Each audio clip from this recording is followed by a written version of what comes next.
നമസ്കാരം പ്രിയമുള്ളവരെ, എല്ലാവർക്കും ഒരിക്കൽ കൂടി എൻ മീഡിയയിലേക്ക് ഹാർദമായ സ്വാഗതം. നാളെ പാലക്കാട്ട് ബൈ ഇലക്ഷനാണ്.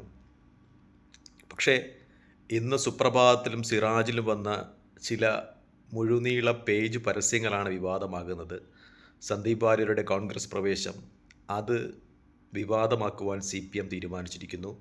സന്ദീപ് വാര്യരുടെ ചില പഴയ പ്രസ്താവനകളൊക്കെ ഉൾപ്പെടുത്തിക്കൊണ്ട് CPM ഇന്ന് സമസ്തയുടെയും AP സുന്നികളുടെയും പത്രങ്ങളിൽ സിറാജിലും സുപ്രഭാതത്തിലും കൊടുത്ത ചില പരസ്യങ്ങൾ അത് കേരള രാഷ്ട്രീയത്തെ പിടിച്ചു കുലുക്കുകയാണ്. കാരണം സന്ദീപ് വാര്യർ BJPയിലായിരുന്നപ്പോൾ, RSS സഹയാത്രികനായിരുന്നപ്പോൾ അദ്ദേഹം നടത്തി എന്ന് പറയുന്ന ചില പരാമർശങ്ങൾ, ആ പരാമർശങ്ങൾ മുസ്ലിം വോട്ട് ബാങ്കുകളെ സ്വാധീനിക്കും എന്നതിൽ സംശയമില്ല. ആ വോട്ട് ബാങ്കുകൾ സ്വാഭാവികമായും കോൺഗ്രസ്സിന് കിട്ടേണ്ട വോട്ട് ബാങ്കാണ്. അതിൽ ചെറിയ വിള്ളലുകൾ ഉണ്ടാക്കിയാൽ, അല്ലെങ്കിൽ സന്ദീപ് വാര്യരുടെ പ്രസ്താവനയുടെ ഫലമായി ആ വോട്ട് ബാങ്കുകൾ CPMലേക്ക് വീണാൽ അവിടെ CPMന് വിജയിച്ചു കയറുക വളരെ അസാധ്യമാണ്. കാരണം CPMും BJPയും തമ്മിലുള്ള അന്തരം വളരെ വലുതാണ്. പ്രത്യേകിച്ചും അവിടുത്തെ നട്ടലായ മുനിസിപ്പാലിറ്റി, പാലക്കാട് മുനിസിപ്പാലിറ്റിക്ക് 15,000 പരം വോട്ടുകൾക്ക് വ്യത്യാസമുണ്ട് CPMും BJPയും തമ്മിൽ. അപ്പോൾ അത്രയും വോട്ടുകളൊക്കെ കവർ ചെയ്ത് BJP അവിടെ പരാജയപ്പെടുത്തുക സംഭവ്യമല്ല. അത് വളരെ നമ്മൾ സ്വപ്നത്തിൽ പോലും വിചാരിക്കേണ്ട കാര്യവുമല്ല. അതുകൊണ്ടാണ് മാധ്യമങ്ങളൊക്കെ പാലക്കാട് CPMൻ്റെ ദുസ്വപ്നമെന്ന് പറയുന്നത്. അവിടെ നമ്മൾ യാഥാർത്ഥ്യം അംഗീകരിച്ചേ മതിയാവും. അവിടെ കോൺഗ്രസും BJPയും തമ്മിലാണ് മത്സരം. പക്ഷേ ഇന്നത്തെ ഈ പത്രപരസ്യങ്ങൾ മുഖേന, CPM കൊടുത്ത ഈ പത്രപരസ്യങ്ങൾ മുഖേന വോട്ടുകൾ വിഭജിച്ച് അത് കുറച്ച് വോട്ടുകൾ, ന്യൂനപക്ഷങ്ങളുടെ വോട്ടുകൾ CPMലെത്തിയാൽ അത് BJPയുടെ വിജയം വളരെ ഈസിയാക്കും. അതാണ് സംഭവിക്കാൻ പോകുന്നത്. അതിനപ്പുറം സന്ദീപ് വാര്യരുടെ പഴയ പ്രസ്താവനകൾ കുത്തിപ്പൊക്കിക്കൊണ്ടുവന്ന് അതിൻ്റെ പേരിൽ അവിടെ CPMന് എന്തെങ്കിലും വോട്ട് നേട്ടമുണ്ടാകും എന്ന് വിശ്വസിക്കുവാൻ തരമില്ല. കുറച്ച് വോട്ടുകൾ ചിലപ്പോൾ അധികം കിട്ടിയേക്കാം. കാരണം ന്യൂനപക്ഷങ്ങൾക്കിടയിൽ ഒരു BJP ഭയമുണ്ട്. അപ്പോൾ RSS ആദർശമുള്ള ഒരാൾ മതേതരത്വ പാർട്ടിയായ കോൺഗ്രസ്സിലെത്തുന്നതിൽ ചിലപ്പോൾ അവർക്ക് പേടിയുണ്ടാകും. പക്ഷേ സന്ദീപ് വാര്യർ അദ്ദേഹത്തിൻ്റെ പ്രസ്താവനകൾ വ്യക്തമാക്കിയത് അദ്ദേഹം ആ പ്രത്യയശാസ്ത്രത്തെ പൂർണ്ണമായി ഉപേക്ഷിച്ച് കോൺഗ്രസ് വിഭാവന ചെയ്യുന്ന മതേതര ജനാധിപത്യ മൂല്യങ്ങളിലേക്ക് വരുന്നു എന്നാണ്. പക്ഷേ അതുകൊണ്ട് തന്നെ അദ്ദേഹത്തെ അവിശ്വസിക്കേണ്ട കാര്യമില്ല. CPMൻ്റെ ഈ പ്രചരണം, അല്ലെങ്കിൽ CPM ഇട്ട ഈ പരസ്യം അത് അനവസരത്തിലുള്ളതെന്ന് പറയേണ്ടിയിരിക്കുന്നു എന്നതാണ് വാസ്തവം. കാരണം കേരളത്തിൽ BJPക്ക് സ്വാധീനമുള്ള, BJP വിജയിച്ചു കയറുവാൻ സാധ്യതയുള്ളൊരു മണ്ഡലത്തിൽ ഇത്തരം ഡൗട്ടുണ്ടാക്കുന്ന, ന്യൂനപക്ഷങ്ങൾക്കിടയിൽ സംശയമുണ്ടാക്കുന്ന ഇത്തരം പോസ്റ്റുകൾ BJPയെ മാത്രമേ സഹായിക്കൂ. മറ്റൊന്നുകൂടിയുണ്ട്. സന്ദീപ് വാര്യർ BJPയുമായി കലവിലുണ്ടാക്കുമ്പോൾ ക്രിസ്റ്റൽ ക്ലിയറായ സഖാവായിരിക്കും അദ്ദേഹം CPMലോട്ട് വന്നാൽ എന്ന് പറഞ്ഞത് PK ബാലനാണ്. രാജേഷ് അദ്ദേഹത്തെ സ്വാഗതം ചെയ്തിട്ടുണ്ട്, മന്ത്രി. അപ്പോൾ അദ്ദേഹം ചില കാര്യങ്ങളുടെയൊക്കെ പേരിൽ, അല്ലെങ്കിൽ രാഷ്ട്രീയമാണല്ലോ, വിലപേശലുകളുമൊക്കെ ഉണ്ടാകാം. ആ വിലപേശലുകൾ ചിലപ്പോൾ അധികം ലഭിച്ചതിൻ്റെ പേരിൽ അദ്ദേഹം കോൺഗ്രസ്സിലെത്തിയിട്ടുണ്ടാകാം. അപ്പോൾ മാത്രമാണ് അവർ സന്ദീപ് വാര്യർ CPMന് അനഭിമതനാകുന്നത്.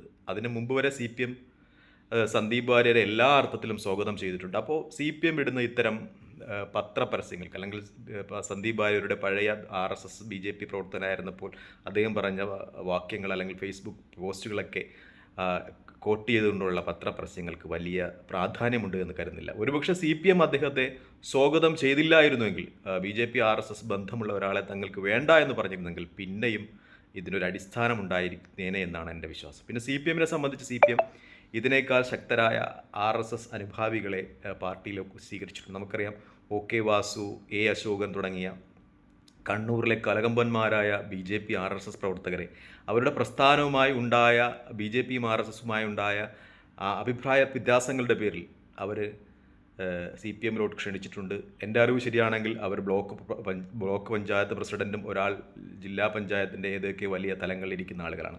അവരൊക്കെ BJP RSSുമായിട്ട് കോൺഫ്ലിക്റ്റ് ഉണ്ടാകുമ്പോൾ, അല്ലെങ്കിൽ അഭിപ്രായ വ്യത്യാസങ്ങൾ ഉണ്ടാകുമ്പോൾ അവർക്ക് ആ തത്വശാസ്ത്രത്തോട് യാതൊരു വിധത്തിലുള്ള വിയോജിപ്പും ഉണ്ടായിരുന്നില്ല. മറിച്ച് A അശോകനും OK വാസുവുമൊക്കെ BJP വിട്ടുപോയി ഉണ്ടാക്കിയ പ്രസ്ഥാനത്തിൻ്റെ പേര് തന്നെ നവോമഞ്ച്, മോഡി നവോമഞ്ച് എന്നായിരുന്നു. എന്ന് വെച്ചാൽ നരേന്ദ്രമോദിയുടെ ആദർശങ്ങളോട് അവർക്ക് വളരെ അടുത്ത ബന്ധമുണ്ടായിരുന്നു. അവർ BJP വിട്ടുപോയപ്പോഴും ഉണ്ടാക്കിയ പ്രസ്ഥാനത്തിൻ്റെ പേര് നവോമഞ്ച് എന്നാണ്, അഥവാ നരേന്ദ്രമോദി നവോമഞ്ച് എന്നാണ്. അത്രമേൽ തീവ്രമായ RSS ബന്ധമുണ്ടായിരുന്ന A അശോകനെയും OK വാസുവിനെയും ഒക്കെ BJPയും RSSും ചവിട്ടി പുറത്താക്കുമ്പോഴാണ് CPM എടുക്കുന്നത് എന്നൊരു കാര്യം കൂടിയുണ്ട്. മറിച്ച് ഇവിടെ സന്ദീപ് വരുന്നത് അദ്ദേഹം BJPയുമായിട്ട് ബന്ധം വിച്ഛേദിച്ചുകൊണ്ടാണ് വരുന്നത്. അതുകൊണ്ട് അദ്ദേഹത്തിൻ്റെ കഴിഞ്ഞ കാലഘട്ടം ചർച്ചാ വിഷയമാക്കേണ്ടതില്ല എന്ന് തന്നെയാണ് എൻ്റെ ഒരു വിലയിരുത്തൽ. CPMൻ്റെ ഒരു രാഷ്ട്രീയം നമുക്കറിയാം. കാരണം CPM പലപ്പോഴും രാഷ്ട്രീയമായി വിയോജിപ്പുണ്ടായിരുന്ന പലരെയും അവരുടെ പാർട്ടിയിലോട്ട് ഉൾക്കൊണ്ടിട്ടുണ്ട്. നമ്മൾ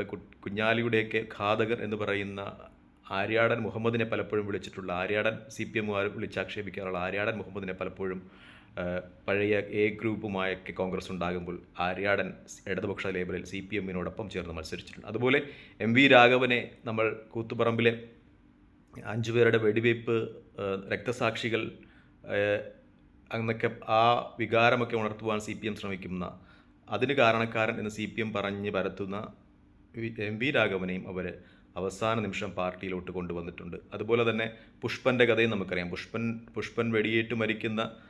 പുഷ്പൻ വെടിയേറ്റ് രക്തസാക്ഷിയാകുന്ന അതിന് കാരണക്കാരൻ ആണെന്ന് പറയുന്ന MV രാഘവൻ്റെ അനുസ്മരണവും പുഷ്പൻ്റെ അനുസ്മരണവുമൊക്കെ അടുത്തടുത്ത് തന്നെ നടത്തുന്ന ഒരു പാരമ്പര്യം CPMനുണ്ട്. എന്ന് വെച്ചാൽ CPM പറയുന്നത് എന്തും അണികൾ ഉൾക്കൊള്ളും എന്നതാണ് അതിൻ്റെ യാഥാർത്ഥ്യം. പക്ഷേ അത്രമേൽ കേഡറാണ് CPM. പക്ഷേ ഇത്തരം പരസ്യങ്ങൾ, പ്രത്യേകിച്ചും ഇലക്ഷൻ്റെ തലേ ദിവസം സന്ദീപ് വാര്യരുടെ പഴയ പ്രസ്താവനകൾ എടുത്തുകൊണ്ടുവന്ന് അത് പത്രങ്ങളിൽ, പ്രത്യേകിച്ചും സുപ്രഭാതത്തിലും സിറാജിലുമൊക്കെ, അത് അറിയാം, നമ്മൾ 2 പ്രമുഖമായ മുസ്ലിം വിഭാഗങ്ങളുടെ പത്രങ്ങളാണ്. പത്രത്തിൻ്റെ പരസ്യം അത് ഏത് മാനേജ്മെൻറ്റ് എന്ത് കൊടുത്താലും സ്വീകരിക്കും. ദേശാഭിമാനിയിൽ നമ്മൾ നരേന്ദ്രമോദി അനുകൂല പരസ്യങ്ങൾ നമ്മൾ കണ്ടിട്ടുണ്ട്. ഏത് പത്രങ്ങളും അങ്ങനെയാണ്. ചന്ദ്രികയിൽ വേണമെങ്കിൽ നരേന്ദ്രമോദിയുടെ പരസ്യത്തിൻ്റെ വിങ്ങൊക്കെ വേറെയാണ്. പരസ്യത്തിൻ്റെ അടിസ്ഥാനത്തിലാണ് പത്രങ്ങൾ പ്രവർത്തിക്കുന്നത്. പരസ്യം കിട്ടിയാലേ പത്രങ്ങൾക്ക് പ്രവർത്തിക്കാൻ പറ്റൂ. അപ്പോൾ രാഷ്ട്രീയമൊന്നും നോക്കൂലേ, ഏത് പത്രങ്ങൾ എന്ത് പരസ്യം കിട്ടിയാലും അവർ സ്വീകരിക്കും.